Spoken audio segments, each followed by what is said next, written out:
Assalamualaikum warahmatullahi wabarakatuh. Sahabat Tafakur TV, mari kita bahas tentang membunuh manusia. Allah Ta'ala berfirman, dan barang siapa yang membunuh seorang mukmin dengan sengaja, maka balasannya ialah neraka jahanam, ia akan kekal di dalamnya, dan Allah murka padanya, dan juga mengutuknya serta menyediakan azab yang besar baginya.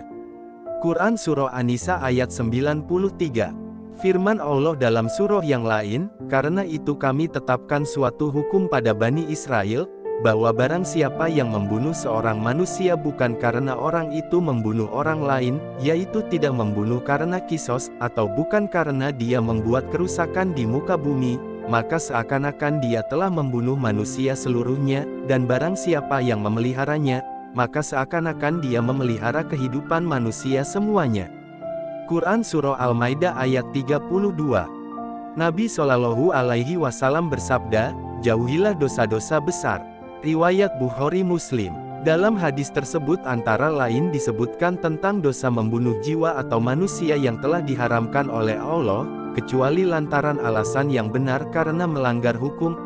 Kemudian seorang lelaki bertanya kepada Nabi Shallallahu Alaihi Wasallam, dosa apakah yang paling besar di sisi Allah? Nabi menjawab, engkau menjadikan suatu sekutu bagi Allah, padahal dialah yang menciptakan kamu. Sahabat itu bertanya lagi, dosa apakah yang lainnya lagi? Nabi menjawab, kamu berzina dengan istri tetanggamu. Dan Nabi Shallallahu Alaihi Wasallam bersabda, jika dua orang lelaki muslim berjumpa dengan membawa pedangnya masing-masing, dengan tujuan untuk saling membunuh, maka pembunuhnya dan yang terbunuh akan sama-sama masuk neraka. Lalu beliau ditanyakan oleh seorang sahabat, ya Rasulullah, benarlah jika pembunuh ini akan masuk neraka, tetapi mengapakah pula orang yang terbunuh itu turut sama masuk neraka? Nabi Shallallahu Alaihi Wasallam menjawab, sebab yang terbunuh itu berusaha pula untuk membunuh kawannya yang telah membunuhnya itu. Hadits riwayat Bukhari Muslim dan Ahmad. Dan menurut Imam Abu Sulaiman Hamid bin Muhammad Al-Khotobi, seorang ahli fikih dari mazhab Syafi'i, cara yang demikian itu jika dalam bentuk saling membunuhnya itu perlu kepada penjelasan atau takwil, sehingga jika ada dua orang kelompok yang saling berusaha untuk membunuh yang lainnya atas dasar permusuhan, fanatisme, kebangsaan atau kesukuan, atau karena untuk mendapatkan harta keduniaan atau kepemimpinan atau martabat yang tinggi, berebut pangkat. Adapun orang yang membunuh pemberontak, yang memang harus dibunuh, atau karena untuk membela istrinya atau keluarganya yang diancam orang, maka orang-orang tersebut tidak termasuk kelompok hadits di atas, sebab yang diperintahkan untuk membunuh itu jika untuk membela dirinya, jika diancam, dan tidak ada niat dalam hatinya untuk membunuh orang yang bersangkutan, kecuali jika bermaksud untuk membunuhnya dengan rasa dendam, sedangkan orang yang membunuh atau memerangi pemberontak atau perampok dari kaum muslimin, maka yang demikian tidak untuk membunuhnya, tetapi untuk membela diri sendiri, sehingga jika orang yang bersangkutan tidak berkutik atau melarikan diri, maka yang demikian tidak dikejarnya, maka mereka termasuk kategori hadits yang telah kita sebutkan di atas, dan Allah sendirilah yang lebih mengetahui. Nabi Shallallahu Alaihi Wasallam bersabda, pertama kali yang akan diadili di antara manusia pada hari kiamat adalah dalam perkara pembunuhan. Hadits riwayat Bukhari Muslim.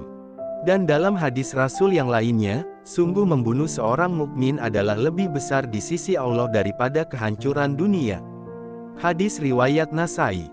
Nabi Shallallahu Alaihi Wasallam bersabda, tidak ada manusia yang dibunuh secara kejam, melainkan atas tanggungan putra Adam yang pertama, dialah yang bertanggung jawab atas darah yang mengalir, sebab dialah yang memulai terjadinya pembunuhan.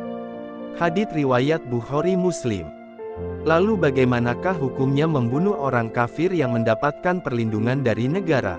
Nabi Shallallahu Alaihi Wasallam bersabda, barang siapa yang membunuh orang kafir yang mendapatkan perlindungan, maka bagi pembunuh itu tidak akan menghirup baunya surga, tidak bisa masuk surga, sedangkan baunya surga itu akan tercium dalam jarak perjalanan 40 tahun.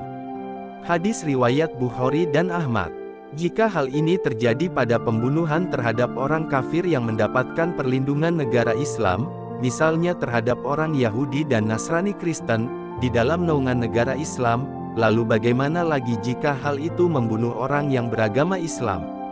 Nabi Shallallahu Alaihi Wasallam bersabda, barang siapa yang membantu untuk membunuh seorang muslim walaupun dengan satu kata ucapan, maka dia akan menjumpai Allah dalam keadaan tertulis di antara kedua belah matanya, orang yang putus asa dari rahmat Allah. Hadits riwayat Ahmad dengan sanad dhaif. Dan menurut riwayat Muawiyah radhiyallahu anhu, bahwa Rasulullah Shallallahu Alaihi Wasallam bersabda, semua dosa kemungkinan oleh Allah akan diampuni, kecuali orang yang mati kafir, atau orang yang membunuh seorang mukmin dengan sengaja. Hadits riwayat Ahmad, Nasai, Abu Daud, Hakim dari Abu Darda. Wabillahi taufik, wallahu alam. Terima kasih telah menonton video ini. Semoga Allah Subhanahu wa Ta'ala memberikan keberkahan atas waktu yang kita jalani.